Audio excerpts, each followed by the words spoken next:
జీవితంలో ఏదైనా సాధించాలి, మనం సాధించిన దాని గురించి 10 మంది గొప్పగా చెప్పుకోవాలి అన్న సంకల్పంతో ముందుకు వెళ్తున్న వాళ్ళని మనం ప్రోత్సహించకపోయినా పర్లేదు, కానీ వారిని వెనక్కి మాత్రం లాగొద్దు.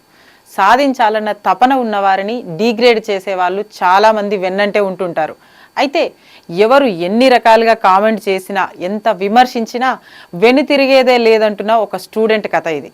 ఉత్తరప్రదేశ్ 10th క్లాస్ రిజల్ట్స్లో స్టేట్ ఫస్ట్ ర్యాంక్ సాధించిన ప్రాచీ నిగమ్ కథే ఈ కథ. ఆ రాష్ట్ర 10వ తరగతి ఫలితాలలో స్టేట్ ఫస్ట్ వచ్చి ఆమె ఫోటో సోషల్ మీడియాలో వైరల్గా మారింది.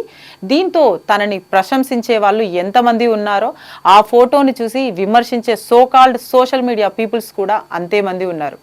ఆ సోకాల్డ్ సోషల్ మీడియా పీపుల్ తన రూపం చూసి సోషల్ మీడియాలో కామెంట్ చేయడం మొదలుపెట్టారు. ఇటువంటి సంఘటనలు చాలామంది నిరాశ నిస్పృహలకి లోనై మేము సాధించాల్సింది సాధించలేము అని అనుకుంటుంటారు. కానీ ప్రాచీ నిగమ్ మాత్రం వారందరికీ వ్యతిరేకం. 10వ తరగతిలో స్టేట్ ఫస్ట్ ర్యాంక్ సాధించిన ప్రాచీ నిగమ్కి భవిష్యత్తులో ఇంజనీర్ కావాలన్నదే తన కల. ఇదే సమయంలో ఆమె ముఖంపై ఉన్న అవాంఛిత రోమాలను చూసి చాలామంది ట్రోల్ చేయడం మొదలుపెట్టారు. చదివే లోకం కాదు, అందానికి కూడా కాస్త సమయం ఇవ్వాలని, అమ్మాయిలా కాదు అబ్బాయిలా ఉన్నావని, వ్యాక్సింగ్ చేయించుకోమని, ఇలా చాలామంది చాలా రకాలుగా ట్రోల్ చేయడం మొదలుపెట్టారు.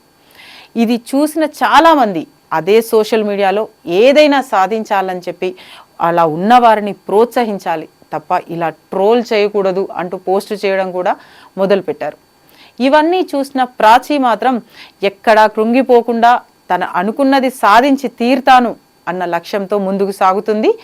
ఇటువంటి కామెంట్స్ ఏవి కూడా నా లక్ష్యానికి అడ్డంకి కాదని చాలా హుందాగా సమాధానం ఇచ్చింది విమర్శకులకి. ప్రాచీ తను మునుముందు ప్రయాణంలో చాలా ఉన్నత శిఖరాలను అధిరోహించాలని మనస్ఫూర్తిగా కోరుకుంటుంది. మన 144 TV. All the best Prachi Nigam.